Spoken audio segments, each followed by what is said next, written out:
Bueno, sí. Bueno, muy buenos días nuevamente. ¿Cómo están? Bien, qué bueno, me da gusto. Y bueno, es como siempre un honor y un privilegio poder siempre compartir la palabra de Dios y sobre todo también en esta iglesia que ha crecido tanto, una iglesia que amamos, una iglesia que para muchas otras iglesias que probablemente no siempre son conscientes, pero muchas iglesias los ven a ustedes como una iglesia ejemplar, como una iglesia a imitar. Así que, bueno, gracias por lo que hacen para la obra de Dios y también por el ejemplo que dan a nuestras vidas y a la vida de otras iglesias. Bueno, hemos estado estudiando por el último mes, bueno, realmente el último mes, aunque hubo ahí un intermedio de su campamento familiar, pero durante las últimas semanas hemos estado estudiando acerca de las misiones, más específicamente en la segunda carta a los Corintios, capítulo 5 y capítulo 6. Y bueno, también hemos estado escuchando hermosos testimonios de lo que Dios está haciendo en otros lugares, testimonios muy especiales de lo que Dios hace alrededor del mundo. Y yo espero que cada uno de nosotros estemos siendo animados y el próximo domingo, si Dios lo permite, va a ser el cierre, va a ser como algunos dirían la cereza en el pastel. Y yo sé que nada de esto es coincidencia, nada de esto es un accidente. Dios ha elegido los temas. Yo estoy seguro que Dios a través de su palabra ha ido hablando a cada una de nuestras vidas en relación a las misiones. Y muy probablemente, muy seguramente, el próximo domingo Dios tendrá un mensaje más para ti y seremos confrontados y Dios va a llamar y va a apelar a nuestra voluntad y va a seguramente pedir algo de nosotros en relación a las misiones. Así que sigámonos preparando. Yo te animo a que durante estos días, de aquí al domingo, puedas en tu mente y en tu corazón repasar algunos de los conceptos que hemos ido estudiando. Y bueno, comenzamos entonces hace algunos domingos ahí estudiando 2 de Corintios, el capítulo 5, versículos 11 al 17. Y comenzamos esta serie en relación a las misiones, hablando de cuál debería de ser nuestra motivación para hacer y para cumplir aquel llamado que Dios hizo a nuestras vidas. Y en estos versículos veíamos prácticamente que existen dos grandes motores, dos grandes impulsores que nos tendrían que llevar a cumplir nuestra misión. Y el primero tenía que ver justo con el temor del Señor. Pensando quizás en perspectiva del tribunal de Cristo que se menciona ahí en 2 de Corintios capítulo 5, versículo 11, pensando en el temor del Señor y pensando en nuestra responsabilidad, esto tendría que motivarnos y esto tendría que alentarnos a cumplir la obra a la cual Dios nos llamó. No solamente el temor del Señor, sino que también el amor de Cristo tendría que ser un gran estímulo y tendría que ser una fuerza que nos empuje y que nos lleve a cumplir el llamado y la misión que Dios nos ha dado. Después estuvimos estudiando en los siguientes versículos del capítulo 5, del 18 al 21, estuvimos hablando y estuvimos reflexionando en relación al llamado reconciliatorio que tienen las misiones y estuvimos estudiando en el sentido de poder entender y poder abrazar cuál es el corazón del ministerio y cuál es el corazón del llamado que Dios nos hizo. No hay otro llamado, no hay, a pesar de que hay muchos ministerios y hay muchas funciones y hay muchas actividades dentro de todas las iglesias, creo que el pasaje que estudiamos en ese entonces nos tendría que hacer conscientes y tendría que grabar en nuestro corazón y en nuestra mente que la iglesia no tiene muchos ministerios, que la iglesia no tiene ministerio de hombres o ministerio de mujeres o ministerio de niños o ministerio de la música y la alabanza. Tendríamos que llegar a la conclusión y al entendimiento a través de la palabra de Dios que existe solo y únicamente un ministerio. Puede haber muchas funciones, puede haber muchas actividades, pero la realidad es que tenemos que llegar a esta conclusión profunda y a la convicción de que no existen muchos ministerios. Existe un solo ministerio para la Iglesia de Cristo, existe un solo ministerio para nosotros, existe un solo llamado para los hijos de Dios y es el de traer a las personas a la reconciliación con Dios a través de la gracia de nuestro Señor Jesucristo. Y después hicimos un paréntesis, ahí nos saltamos los primeros 3 versículos del capítulo 6 de 2 de Corintios, y en el capítulo 6, de los versículos 4 al 10, vimos de manera muy práctica cómo el apóstol Pablo entonces vivió su llamado, cumplió su llamado y lo hizo de una manera totalmente apasionada. Y esta pasión no era solamente algo que venía de su boca, sino que la pasión del apóstol Pablo en su llamado y en su misión era algo totalmente palpable, era algo que cualquiera podría darse cuenta de cuán apasionado era por Cristo y por la obra. Él estuvo dispuesto, estudiamos, a pagar un precio enfrentando diferentes circunstancias, y estudiamos toda una lista de circunstancias que experimentó el apóstol Pablo en medio de tribulación, en medio de necesidad, en medio de angustias, de azotes, de cárceles, de tumultos, en trabajos, en desvelos, en ayunos. Y pensamos que si nosotros no estamos dispuestos a vivir o a sufrir cada una de estas situaciones o de estas circunstancias, realmente no tenemos una pasión por la obra de Dios. La pasión del apóstol Pablo también se vio reflejada en el carácter que él fue desarrollando, un carácter de pureza, crecimiento en ciencia, en longanimidad, de bondad y en amor. Y esta pasión que tenía él por su llamado y por la obra misionera también se vio manifestada a través del compromiso que tuvo Pablo con la palabra de Dios, con el poder de Dios, y con el compromiso que tuvo de no buscar la honra propia o de no buscar la fama, de no complacer a los hombres, sino buscar solamente complacer a Dios. Así que hoy vamos a estar estudiando estos 3 versículos que quedaron en medio. Si tienes tu Biblia, te invito a que la puedas abrir ahí en 2 de Corintios capítulo 6, y vamos a estar leyendo estos 3 versículos y deteniéndonos a estudiar 3 conceptos. Al final de la reflexión del día de hoy, me gustaría que pudieran quedar grabados en tu corazón 3 cosas que nosotros tenemos que ser conscientes todos los días, 3 cosas que constantemente tienen que estar en nuestra mente, 3 cosas que constantemente tienen que estar en nuestro corazón en relación a la obra de Dios.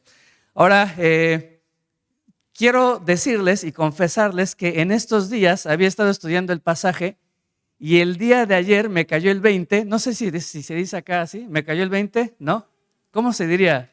Bueno, caí en razón, me di cuenta, ¿sí?, de que me hicieron un complot el día de hoy.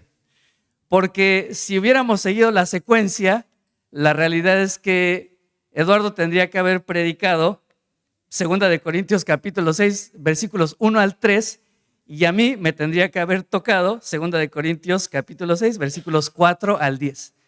Pero me di cuenta de la maldad y del complot. Porque generalmente yo suelo ser muy larguero en mis predicaciones. Entonces lo que yo creo que pasó fue que dijeron, no, si le damos todos estos pasajes, mejor démosle el pasaje cortito, que son solamente 3 versículos, así no se extiende tanto, ¿no? Y como regularmente suelo dar todo un contexto de los versículos anteriores y después hablar un poco de lo que Pablo va a decir a continuación para establecer una base de lo que estudiaremos más adelante. ¿Qué hizo su pastor? Bueno, hablaron de todos los versículos anteriores y Eduardo habló de todos los versículos que venían después, como para que yo estuviera en una encrucijada y mi predicación durara menos de 1 hora 20, que es lo que regularmente acostumbro. Así que ahí está el complot. Creen que no había dado cuenta, pero me di cuenta que todo estaba planeado. 3 versículos me dieron. Pero bueno, son suficientes versículos como para llevarnos a la meditación en este día. Y te voy a invitar entonces a que podamos hacer lectura y después te voy a decir cuáles son estos 3 conceptos que tienen que estar constante y que tienen que estar continuamente, y 3 conceptos de los cuales tenemos que ser conscientes en relación a la obra de Dios. Dice entonces así, 2 de Corintios capítulo 6 versículos 1 al 3, estoy leyendo la versión Reina Valera. Dice: así pues, nosotros como colaboradores suyos os exhortamos también a que no recibáis en vano la gracia de Dios, porque dice: en tiempo aceptable te he oído y en día de salvación te he socorrido. He aquí, ahora es el tiempo aceptable, he aquí ahora el día de salvación. No damos a nadie ninguna ocasión de tropiezo para que nuestro ministerio no sea vituperado. Y miren, estos 3 versículos entonces, a lo mejor puede ser que te pierdas en algún momento, que con este clima rico te agarre el sueño, es normal, o a mí me pasa constantemente en la congregación, pero me gustaría que por lo menos terminando estos minutos que vamos a reflexionar en estos 3 versículos, pudieras entender que en la experiencia práctica de las misiones se requieren 3 cosas. Y si logramos salir de este lugar recordando estas 3 cosas, creo que vamos a poder ser más efectivos en el llamado que Dios hizo a cada uno de nosotros. Entonces, el título del mensaje del día de hoy sería la experiencia práctica de las misiones. Y en esta experiencia práctica de las misiones vamos a requerir estas 3 cosas. La primera, y lo vamos a ir desarrollando, ser conscientes de la gracia de Dios. Ser conscientes de la gracia de Dios. En segundo lugar, en la experiencia práctica de las misiones, vamos a requerir ser conscientes del tiempo que Dios nos permite vivir.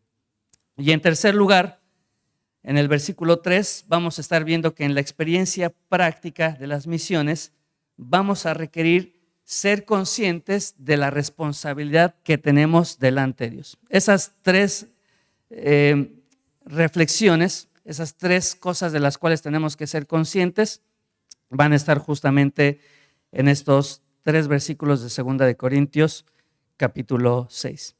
Comienza entonces ahí Pablo, este versículo, diciendo una expresión que en el griego, que en el texto original no aparece. Permítanme, dejen por acá. Ok. Comienza entonces este versículo, por lo menos en nuestra versión que nosotros tenemos en castellano, dice: así pues, nosotros como colaboradores suyos. La realidad es que en la versión en griego, la expresión así pues no aparece. Directamente comienza el versículo diciendo nosotros como colaboradores suyos, y sigue la exposición del pasaje. Pero lo que encontramos, o a lo que nos ayuda esta versión, la Reina Valera, con esta expresión así pues, va a ser una conexión con lo que nosotros estamos leyendo y estamos estudiando en los versículos anteriores. Y entonces, si tú tienes tu Biblia y lees los últimos versículos, ahí en el capítulo 5 de 2 de Corintios, vamos a poder entonces hacer una relación, porque al final del versículo del capítulo 5 dice: al que no conoció pecado, por nosotros lo hizo pecado, para que nosotros fuésemos hechos justicia de Dios. Entonces, al final del capítulo 5, Pablo viene hablando de todo lo que hizo Cristo a favor nuestro. Pablo viene hablando acerca de la obra de Dios para la salvación nuestra.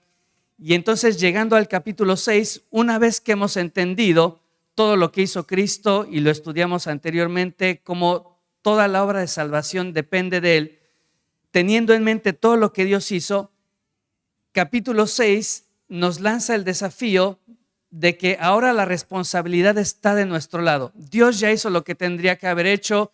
Dios hizo todo el trabajo necesario para que nosotros fuésemos reconciliados con Él.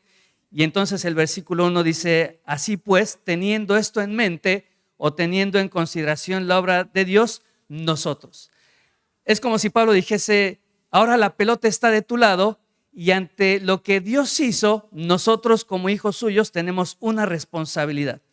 Cuando Pablo comienza este versículo diciendo nosotros, tiene que ver con todos aquellos que somos hijos de Dios, y tiene que ver también con Pablo y con el equipo misionero que le estaba acompañando.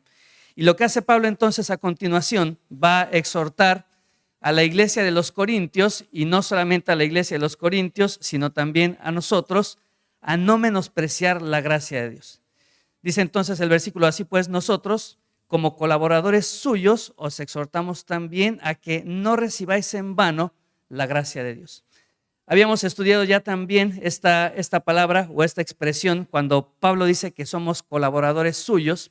No tiene que ver, aunque en muchos otros versículos en donde nosotros encontramos esta palabra o esta idea de colaboradores, la realidad es que en la mayoría de las ocasiones en las que Pablo utiliza esta expresión de colaboradores, lo hace en relación a personas que lo acompañaron en el ministerio. Si tú lees el último capítulo de la carta de Pablo a los Romanos, vas a encontrar esta expresión en muchas ocasiones, y en muchos otros pasajes te vas a dar cuenta que Pablo utiliza colaboradores en relación a la gente que le acompañó y que fue parte de su ministerio. Pero en esta ocasión, Pablo va a utilizar esta expresión no en relación a aquellos que estuvieron con él en el ministerio, sino en relación a cuál es nuestra posición para con Dios. Dice, somos colaboradores suyos, es decir, somos colaboradores de Dios. Y bueno, no solamente en este versículo, ahí también en 2 de Corintios, Pablo vuelve a utilizar esta expresión hablando de que nosotros somos colaboradores de Dios, pero no siempre lo utiliza de esta forma. Hemos estudiado esta expresión y mira qué hermoso es entender que no solamente estamos trabajando, que no solamente estamos laborando para la obra de Dios entre nosotros, que no es algo que solamente se desarrolla en el contexto y en el compañerismo de la iglesia, no somos colaboradores solamente los unos de los otros, no es que estamos trabajando para Dios, aunque en un sentido sí, estamos trabajando y estamos colaborando para Dios, pero lo que me encanta de esta expresión es que no solamente trabajamos para Dios, sino que trabajamos con Dios mismo, que es totalmente diferente. Si nosotros tuviésemos que escribir un currículum para una vacante, para un puesto en un trabajo, ¿cuántos de nosotros no estaríamos más que alegres y nos gloriaríamos de poner esto en nuestro currículum, ¿no? ¿A qué te dedicas? Me dedico a ser colaborador con Dios. ¿Cuántos de nosotros en nuestra tarjeta de presentación no pondríamos con letras enormes este título, más allá de cualquier otro título, Israel Contreras, o ponle tu nombre, colaborador de Dios? Y la expresión tiene que ver con esto, trabajando junto o trabajando al lado de Dios. Mira, si tú recuerdas, anteriormente habíamos visto cómo en el capítulo 5 Pablo utilizaba otra expresión para que nosotros entendiésemos cuál es nuestra misión y cuál es nuestro llamado. Y en el capítulo 5, Pablo decía que cada uno de nosotros somos embajadores. ¿Te acuerdas? Es una palabra que empieza con y termina con bajadores. Somos embajadores. Y esta es una expresión que se suma. No solamente somos embajadores, sino que también somos colaboradores suyos. Y me hacía pensar, aunque son expresiones similares, yo pensaba en toda esta idea de un embajador. ¿Y un embajador qué es? Un embajador es una persona que ha sido enviada por el rey o que ha sido enviada por un gobierno para desempeñar una función o para cumplir con un trabajo. Eso es lo que nosotros somos y eso es lo que Pablo expresa en el capítulo 5 de 2 de Corintios.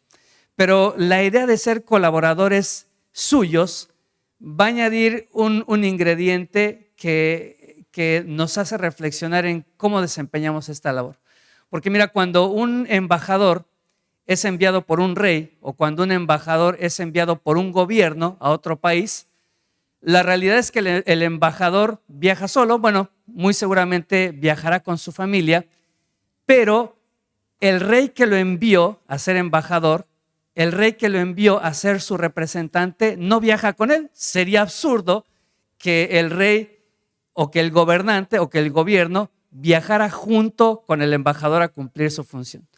Así que regularmente el rey se queda en su lugar, el gobierno se queda en su lugar y el embajador está solo o con su familia cumpliendo una función. Pero la idea de colaborador es que no solamente somos enviados por Dios a cumplir una función y Él desde lejos supervisa lo que nosotros estamos haciendo y le rendimos cuentas a Él de lo que tendríamos que hacer, sino que lo hermoso de esta expresión es que Dios no solamente nos envía, sino que está al lado de nosotros y nosotros estamos cumpliendo la función al lado de Él. Esta es la idea de colaboradores suyos. Y tenemos que entender algo en este sentido. Cuando Pablo habla de que somos colaboradores de Dios, nos tiene que quedar sumamente claro y tenemos que entender que somos colaboradores de Dios no porque Dios lo necesite, no porque Dios no pueda llevar a cabo la obra, no porque Dios no pueda cumplir sus propósitos sin nosotros, sino porque Dios se complace y Dios se deleita en que nosotros podamos ser parte de su obra. Los que tienen hijos más pequeños quizá lo pueden relacionar con esto, ¿no? Muchas veces tú estás haciendo un trabajo en casa, tienes que cortar el pasto o trabajar con algún mueble, o si eres mujer, tienes que cocinar o tienes que limpiar la casa, y muchas veces tenemos a nuestros hijos pequeños y en ocasiones viene tu hijo pequeño o tu hija pequeña y te dice: papi, ¿puedo ayudarte a reparar la instalación eléctrica? Y la realidad es que uno como padre entiende que muchas veces este niño no tiene el conocimiento, no tiene la experiencia, y finalmente lo más probable es que va a estorbar en lo que quieres hacer. Te va a causar un problema, se va a electrocutar, o en vez de ayudarte con la cocina, va a regar los ingredientes. Tú sabes que no tiene la capacidad y la realidad es que ni siquiera puede ayudarte, ¿sí? Pero muchas veces los padres o las madres, ¿qué hacemos? Aunque yo sé que en vez de ayudarme puede llegar a ser un estorbo, por el amor que le tengo, deseo pasar ese tiempo juntos y deseo hacerlo parte de lo que yo estoy haciendo, sea una reparación, sea un tema de cocina, lo que sea. Bueno, sabes, yo pensaba en esto y decía, si Dios tuviera que ver nuestras capacidades, si Dios tuviera que ver nuestro carácter en la obra de Dios, probablemente en más de una ocasión pensaría de la misma manera. La realidad es que ni me va a ayudar. Va a ser más estorbo de lo que realmente va a poder ayudarme en la obra. Pero así como nosotros como padres nos complacemos y nos deleitamos en que nuestros hijos nos acompañen en ciertas labores domésticas o en ciertas labores de trabajo, de la misma manera, sin Dios necesitarnos, Dios se complace en hacernos parte de la obra y de la labor que Él tiene por hacer en este mundo. Hay muchos versículos que me encantan, pero por ejemplo, Salmo, te voy a decir la cita, no es necesario que la busques, puedes escuchar, puedes solamente apuntar el pasaje. Pero me encanta cuando el salmista ahí en el Salmo 8, versículo 4 dice: digo, ¿qué es el hombre para que tengas de él memoria? Y el hijo del hombre para que le visites. ¿Quiénes somos nosotros? ¿Quién eres tú? ¿Quién soy yo?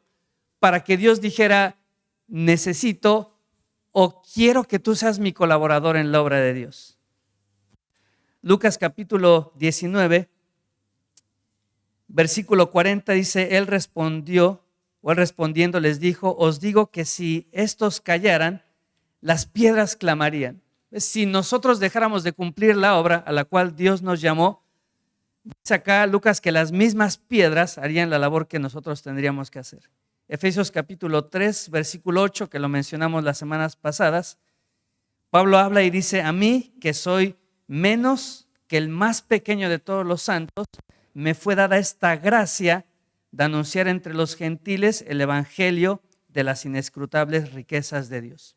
Y la Biblia va a estar plagada de estos versículos que nos ayudan a entender, que nos hacen entender que si podemos colaborar en los planes y en los proyectos de Dios, es simplemente por esto, por su gracia, no por ningún atributo ni por ninguna característica. Dios no nos debe nada, pero por su amor Él se deleita en que seamos parte de lo que Él está haciendo.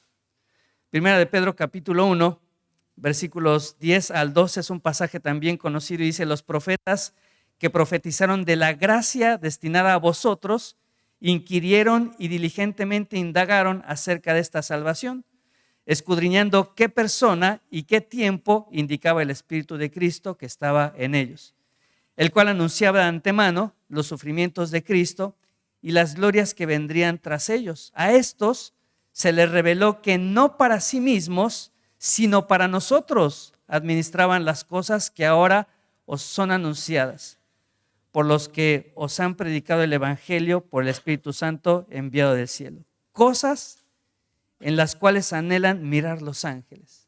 Dios nos ha dado este tremendo privilegio y la bendición de poder participar en su obra, cosa que los mismos ángeles desearían poder ser parte.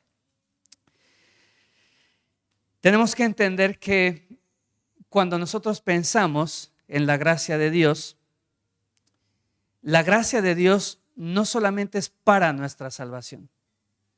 La gracia de Dios también es un elemento clave para nuestra santificación. Pero escucha, la gracia de Dios es también para el servicio, para este ministerio.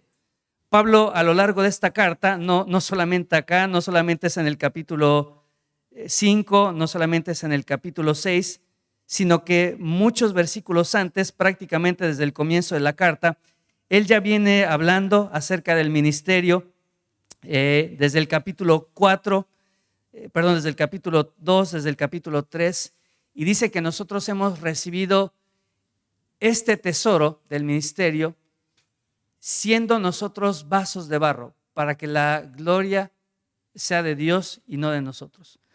Pero la idea a lo largo de toda esta carta es que el llamado que nosotros tenemos y el ministerio que Dios ha puesto en nuestras manos es solamente por la gracia y por la misericordia de Dios. Y esto va a ser fundamental para que nosotros podamos cumplir con el llamado. Cuando nosotros comenzamos a perder de vista la gracia de Dios para nuestra vida, va a ser ese el momento en el que vamos a comenzar a fallar y va a ser ese el momento en el que vamos a dejar de cumplir con el llamado que Dios nos dio a cada uno de nosotros. Te repito, en el momento en el que nosotros dejamos de considerar la gracia de Dios, va a ser ese el preciso momento en el que vamos a dejar de cumplir con el llamado que Dios tiene para cada uno de nosotros en relación a las misiones. Dice ahí el versículo 1 entonces que os exhortamos a que no recibáis en vano la gracia de Dios. Pablo le está hablando acá a la iglesia de Cristo en la ciudad de Corintio. Evidentemente, al ser ellos la iglesia de Cristo, entendemos que ellos ya habían recibido la gracia de Dios. Si no hubiesen recibido la gracia de Dios, simplemente no serían la iglesia de Cristo. Pero lo que quiere expresar Pablo en este versículo 1 es que la iglesia de Corintio estaba en riesgo y potencialmente existía el peligro de que esta gracia que ellos habían recibido resultase en vano. Y no solamente ellos, existe el riesgo de que nosotros mismos, habiendo recibido la gracia de Dios, esto se convierta en algo vano. Quizás nos es difícil entender, pero la idea de tomar la gracia de Dios en vano es el momento en el que la gracia de Dios la recibimos, pero esta gracia de Dios no se ve manifestada o no da un fruto o no se manifiesta de una forma visible o de una forma patente en nuestra vida. Fíjate lo que dice ahí 1 Corintios capítulo 15, unas hojas atrás. Y este versículo nos va a ayudar a entender un poco de manera más clara a qué es a lo que Pablo se refiere cuando dice que no tengamos en vano la gracia de Dios. 1 Corintios capítulo 15, versículos 9 hasta el versículo 11, dice así la palabra de Dios: porque yo soy el más pequeño de los apóstoles, que no soy digno de ser llamado apóstol, porque perseguí a la iglesia de Dios. Escucha, dice, pero por la gracia de Dios soy lo que soy. Y su gracia no ha sido ¿qué? En vano, que es la misma palabra que utiliza en el versículo 1 del capítulo 6. Su gracia no ha sido en vano. Y observa cómo se manifiesta cuando la gracia de Dios no es vana en la vida de una persona. Su gracia no ha sido vana, no ha sido en vano para conmigo. Antes, ¿qué dice? He trabajado más que todos ellos. Es decir, la gracia de Dios se convierte en algo vano en nuestra vida cuando solo la recibimos, pero no se va a ver manifestada en el trabajo, en el involucramiento, en el compromiso con Dios. Y en estos mismos versículos va a decir de una manera todavía más específica cómo se tendría que ver la gracia de Dios. No ha sido en vano para conmigo, antes he trabajado más que todos ellos, pero no yo, sino la gracia de Dios conmigo. Y observa cómo termina el versículo 11, porque o sea yo o sean ellos, así predicamos y así habéis creído. Mira, la gracia de Dios en nuestra vida tendría que verse manifestada de una forma práctica y de una forma latente. ¿En qué? En la predicación del Evangelio. Simplemente eso. La gracia de Dios entonces tiene que ser algo visible, tiene que ser algo latente, tiene que ser algo palpable, tiene que ser algo que los demás se den cuenta, y la forma en la que la gracia de Dios en nuestra vida se materializa no es más que a través de la predicación del Evangelio. Como lo habíamos visto, existe solo un ministerio, y este ministerio es llamar a las personas a la reconciliación con Cristo, la predicación del Evangelio.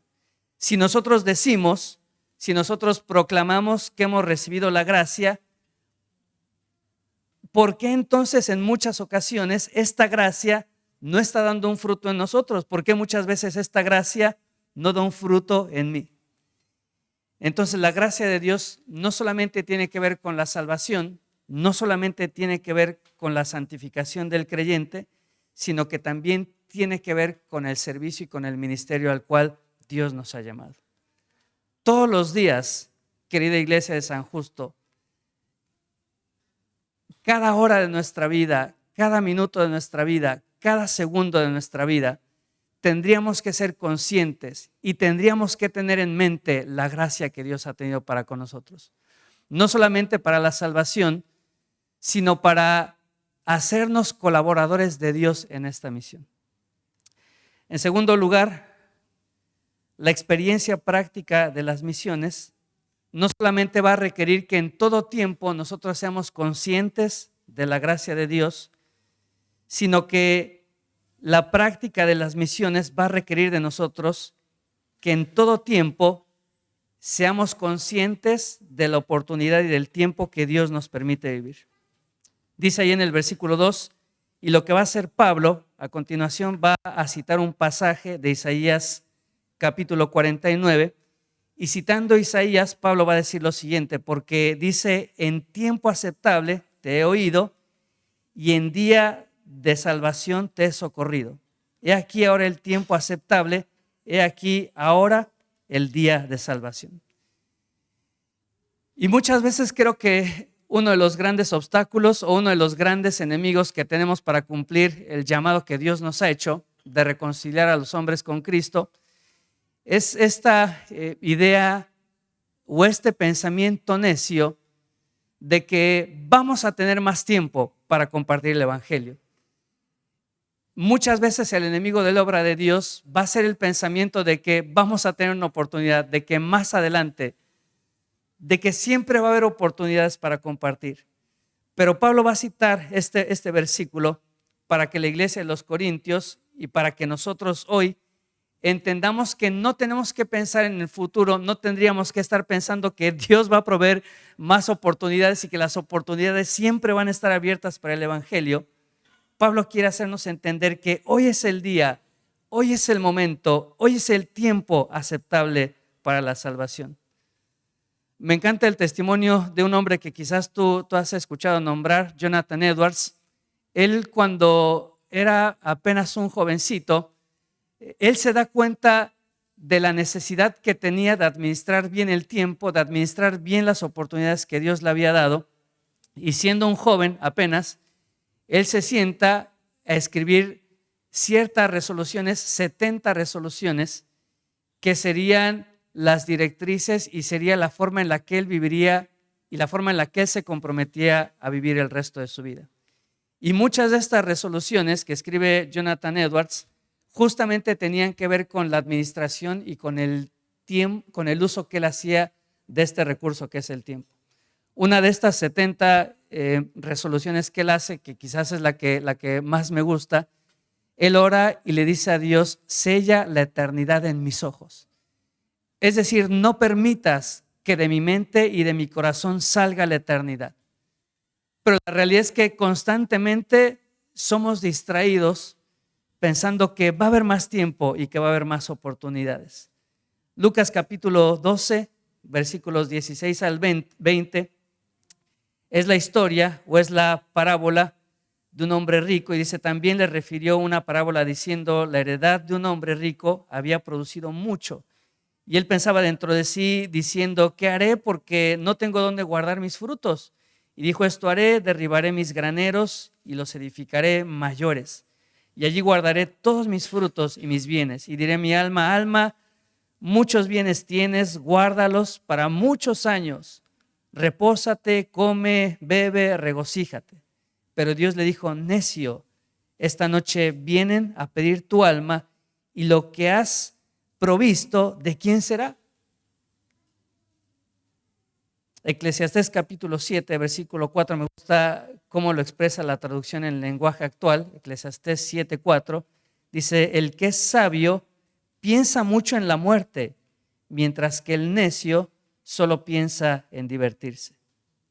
Salmo capítulo 39, versículos 4 al 6, el salmista ora a Dios y le dice, hazme saber, Jehová, mi fin y cuánta sea la medida de mis días. Sepa yo cuán frágil soy. He aquí, diste a mis días término corto y mi edad es como nada delante de ti. Ciertamente es completa vanidad todo hombre que vive. Ciertamente como una sombra es el hombre. Ciertamente en vano se afana, amontona riquezas y no sabe quién las recogerá. Y este tipo de pensamientos va a ser sin lugar a duda uno de los más grandes enemigos del llamado y de la obra misionera. Pensar que va a haber más tiempo, pensar que sin duda vamos a tener más oportunidades. Santiago capítulo 1 versículos 10 y 11 dice, porque hablando acerca del rico, pasará como la flor de la tiniebla, porque cuando sale el sol con calor abrasador, la hierba se seca, su flor se cae y perece su hermosa hermosura. Más adelante Santiago mismo, en el capítulo 4, dice, vamos ahora los que decís, hoy y mañana iremos a tal ciudad y estaremos allá un año y traficaremos y ganaremos cuando no sabéis lo que será mañana. Porque ¿qué es vuestra vida? Ciertamente es neblina que se aparece por un poco de tiempo y luego se desvanece. ¿Y cuántos versículos más podríamos leer? ¿Y cuántos versículos más tendríamos que leer para entender que no tenemos seguro un mañana? ¿Cuántos versículos más tendríamos que leer para entender que probablemente mañana no hay otra oportunidad de llevar el evangelio? Por eso Pablo de una manera tan contundente cita a Isaías diciendo, en tiempo aceptable te he oído. Y esta palabra tiempo, probablemente lo sabes, podría llegar a traducirse también como oportunidad. Hoy es la oportunidad. Probablemente esta es la única oportunidad que tengamos. Por eso hoy es el tiempo aceptable. En día de salvación te he socorrido. He aquí ahora el tiempo aceptable. He aquí ahora el día de salvación. Tristemente transcurren los días y con tanta facilidad somos distraídos con tantas otras responsabilidades, con tantas cosas, con lo cotidiano, sin entender que para cumplir fielmente el llamado de Dios a las misiones, necesitamos en todo tiempo ser conscientes de que probablemente esta es la última oportunidad que tengamos. Me gusta cómo lo expresa este mismo versículo en la Nueva Traducción Viviente. Me refiero a 2 Corintios capítulo 6, versículo 2.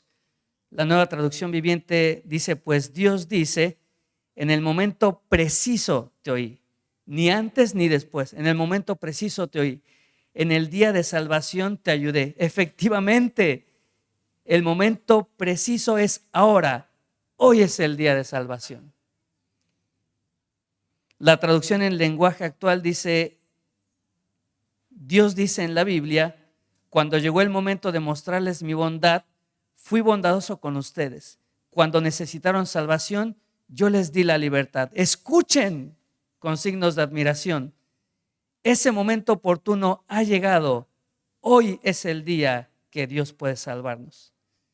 Si no tenemos constantemente este pensamiento en nuestras mentes, si en el transcurso del día y en el transcurso de la semana no somos conscientes que esta es la oportunidad que nos dio, sin duda no vamos a poder ser efectivos en cumplir la obra y el llamamiento que Dios tiene a nuestra vida. Entonces, en primer lugar, tenemos que ser conscientes de la gracia de Dios para salvarnos, para santificarnos, pero también la gracia de Dios para darnos un ministerio, para servirle, para hacernos parte del trabajo que Él está haciendo en la tierra. En segundo lugar, en la experiencia práctica de las misiones, necesitamos ser conscientes del tiempo y necesitamos ser conscientes de las oportunidades que Dios nos está dando. Y en tercer lugar, y por último, en la experiencia práctica de las misiones, necesitamos ser conscientes de cuál es nuestra responsabilidad delante de Dios. Mira lo que dice entonces ahí el versículo 3. Dice, no damos a nadie ninguna ocasión de tropiezo para que nuestro ministerio no sea vituperado. Y bueno, justamente creo que todos estamos familiarizados con el contexto de esta carta de Pablo a los Corintios y sabemos que mucho de lo que él escribe es justamente ¿por qué? Bueno, porque gente que se oponían a él, mayormente judíos que practicaban el judaísmo, ponían en tela de juicio las motivaciones con las cuales él hacía el ministerio. Muchos de estos judaizantes ponían en tela de juicio su autoridad y entonces mucho de lo que va a tener que hacer Pablo en esta carta va a ser justamente defender el ministerio que él estaba realizando. Y por eso lo expresa de esta manera, no damos a nadie ninguna ocasión de tropiezo para que nuestro ministerio no sea vituperado. Es decir, como embajadores de Cristo, como aquellos a quienes Dios nos ha llamado, como colaboradores suyos, debemos de ser sumamente cuidadosos de cómo lo estamos representando. En nuestro ministerio tenemos que ser sumamente cuidadosos de cómo estamos desempeñando nuestra responsabilidad de llevar a otros a Cristo. Porque lo que menos queremos y lo que menos nos gustaría en nuestro ministerio es llegar a convertirnos en un obstáculo para que otros conozcan del Evangelio. La Nueva Traducción Viviente en este versículo 3 dice, vivimos de tal manera que nadie tropezará a causa de nosotros y nadie encontrará ninguna falta en nuestro ministerio. Y lo que tendríamos que llegar a entender y lo que tendríamos que llegar a pensar y a considerar, no solamente con este pasaje, sino con los pasajes que hemos estado estudiando las semanas pasadas, es nuevamente caer a la realidad, queridos hermanos y hermanas, de que el Hijo de Dios tiene un solo llamado y que tiene un solo ministerio. Y es el ministerio y es el llamado de la reconciliación. ¿Ves? Cuando Pablo escribe estas líneas, vivimos de tal manera que nadie tropezará a causa de nosotros y nadie encontrará ninguna falta en nuestro ministerio. Quizás nuestra tendencia, si no estudiamos bien este tipo de pasajes, sería llegar a pensar que nadie tiene nada malo que decir de mi ministerio. ¿Cuál ministerio? Bueno, que nadie tiene nada malo que decir de mi ministerio con los niños, que nadie tiene nada malo que decir de mi ministerio en la alabanza, que nadie tiene nada malo que decir en mi ministerio, y puedes ponerle cualquier nombre, ¿sí? Pero lo que nosotros tenemos que seguir afirmando en nuestro corazón y en nuestra mente es este único llamamiento que tenemos a la reconciliación. Entonces, desde esa perspectiva, escucha, si somos exitosos, y creo que se mencionó los domingos pasados, si somos exitosos en el área de la alabanza, si somos exitosos en el ministerio con los jóvenes, si somos exitosos y hacemos un buen trabajo con todos los ministerios de la iglesia, desde la limpieza del lugar, desde suplir las necesidades de otros, no importa cuál ministerio venga a nuestra mente, que se desarrollan dentro de la iglesia. Pero si no estamos cumpliendo el verdadero llamado de llevar a otros a la reconciliación con Cristo, literalmente no estaríamos cumpliendo con lo que Pablo dice acá en el versículo 3 del capítulo 6. porque entonces seríamos fieles en otros ministerios, seríamos responsables en otros programas, seríamos responsabilidades en ciertas actividades de la iglesia, pero la realidad es que nuestro ministerio sería vituperado. Esta palabra que utiliza en la Reina Valera, para que nuestro ministerio no sea vituperado, significa para que nuestro ministerio no sea criticado. Y si yo soy exitoso en todas estas actividades y en todos estos programas de la iglesia, pero no estoy siendo fiel en la predicación del evangelio, adivina qué, mi ministerio es totalmente digno de ser criticado. Porque estoy cumpliendo con tantas cosas, pero no estoy cumpliendo aquello que realmente es mi llamado de parte de Dios. La traducción en lenguaje actual de este mismo versículo dice: no queremos que nadie critique nuestro trabajo. Pero te repito, si hacemos tantas cosas para Dios y hacemos tantas cosas para la iglesia, pero no estamos cumpliendo fielmente como embajadores de Cristo y no estamos llevando el evangelio, por más que querramos que nadie critique nuestro trabajo va a ser totalmente digno de ser criticado, porque no se está cumpliendo el trabajo central. Dice, por eso tratamos, dice Pablo en la traducción en lenguaje actual, por eso tratamos de no dar mal ejemplo. Tenemos que ser conscientes entonces de esta responsabilidad que tenemos, de desarrollar un ministerio que delante de los hombres y delante de los ojos de Dios sea totalmente irreprensible.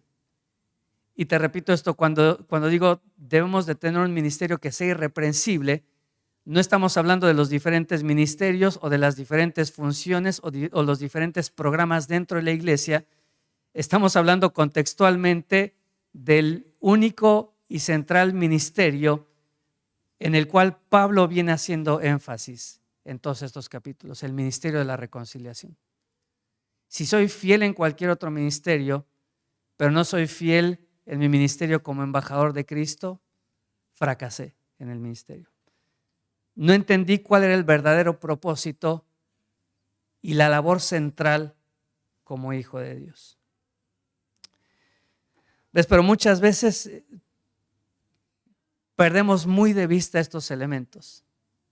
Me encanta porque un amigo ahí en México es tan consciente de su llamado y es tan consciente de su único ministerio, que es llevar a otros al arrepentimiento y a la reconciliación con Cristo, que él una vez dijo esta frase: cuando yo salgo a la tienda o al kiosco, podríamos decir acá, cada vez que salgo al kiosco comienzo un viaje misionero.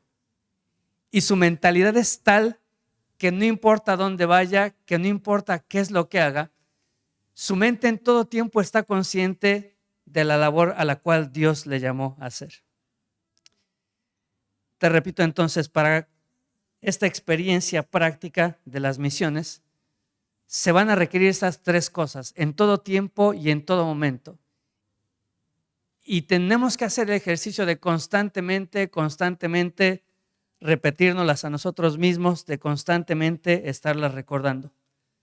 Tenemos que ser conscientes y tener presente siempre, en todo momento, la gracia de Dios.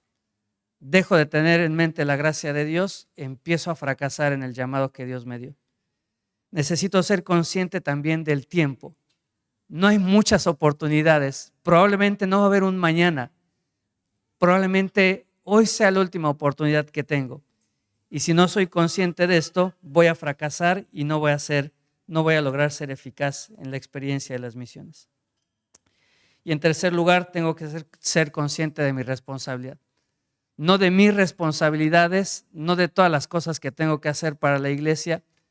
Tengo que ser consciente de manera singular de cuál es mi responsabilidad y cuál es mi único llamado y cuál es mi único y más importante ministerio delante de Dios, que es el ministerio de la reconciliación. Te animo a que estos pensamientos estén en nuestra mente que jamás salgan de ahí, que como Jonathan Edwards escribió, que Dios fije la eternidad en nuestros ojos, que no haya momento en el que no estamos pensando en aquellos que no han entendido el Evangelio, que no se han reconciliado con Dios, que no han aceptado esta oportunidad de recibir el perdón, la salvación y la vida eterna. Sigamos preparando nuestros corazones, amada iglesia, y todavía el próximo domingo vamos a tener más desafíos, pero ten en mente esas tres cosas.